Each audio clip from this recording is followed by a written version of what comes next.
How's it? My name's Kai, and who do I have the pleasure of speaking with today? My name is Gabriel Hernandez. And could you tell me a little bit about what you do? So I recently acquired my first 7-Eleven franchise. I bought this store in Metro Detroit. I've been the owner operator for the last 6 months. Wow, that's insane. So, what sparked your interest in business?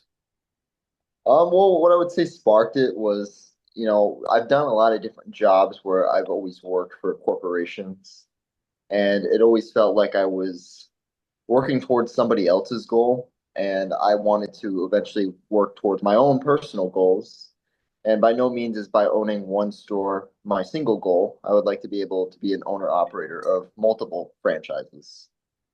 Um, how would you say you learned all of the knowledge that you currently have? Was it more hands-on, or is it stuff that you learned while you were in college? I would say it's more hands-on. I think what college did for me was just give me a foundation, more so in organization and time management, but Mm. actually doing the job itself.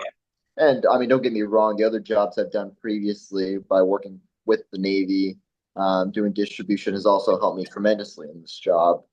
But I think overall, doing hands-on is a lot better than doing what I would say in school work. It's better to be out there using your hands, being on your feet, talking with people Mm. than it would be just studying a textbook. So it seems like with your job, there's a lot of moving parts. What is one setback or notable failure that you overcame, and how did you do it?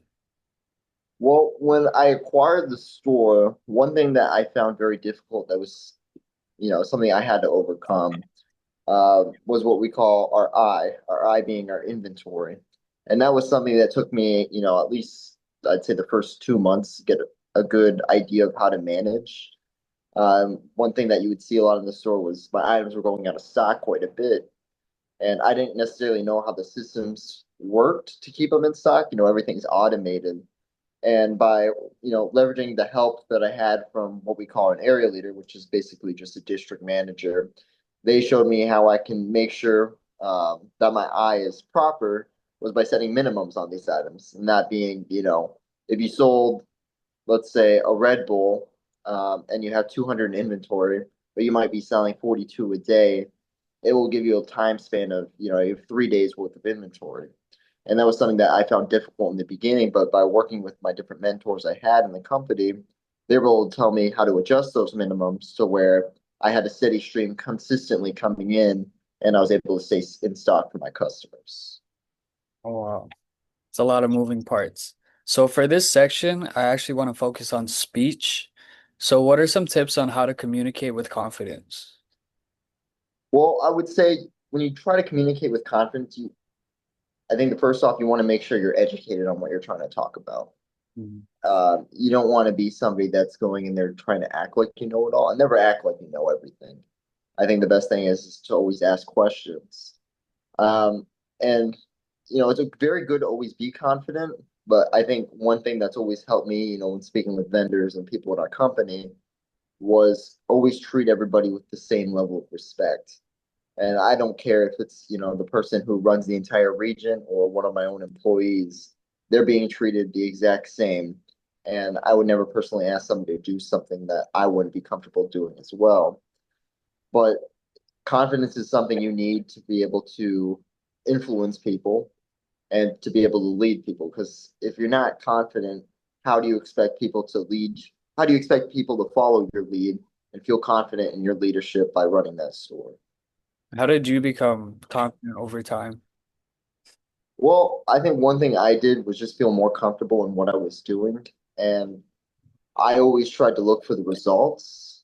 So, for instance, when I would try to tell people and lead those people, I wouldn't necessarily tell them, I want you to do it this way. Um, I'm just going to use a stupid example here.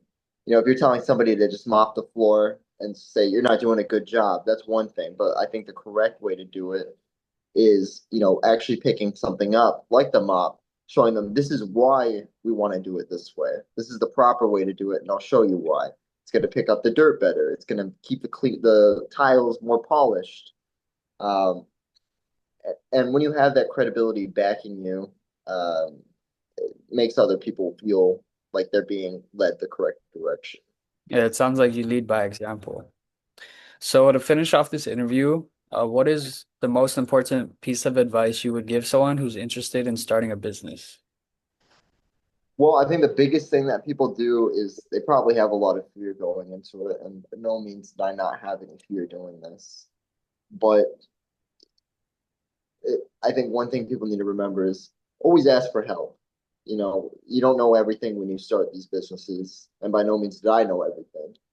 So reach out to other people who have done something similar, learn from them, because you can talk to somebody who's been doing it for 30 years. They've already made those mistakes that you may make, and they can lead you in the correct directions to not make those same mistakes they did.